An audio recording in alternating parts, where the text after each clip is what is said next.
before the advent of PCBs, the internal circuitry of electronic devices was extremely complex.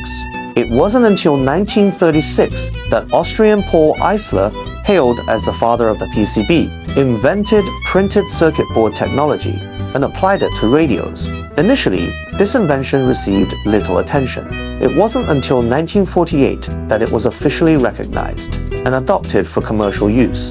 In the 1950s, challenges related to copper, foil, and laminates were resolved, leading to the production of single-sided PCBs. During the 1960s, the advent of plated through-holes enabled the mass production of double-sided boards. In the 1970s, multi-layer PCBs experienced rapid development, with continuous advancements in designs, materials, and manufacturing technologies.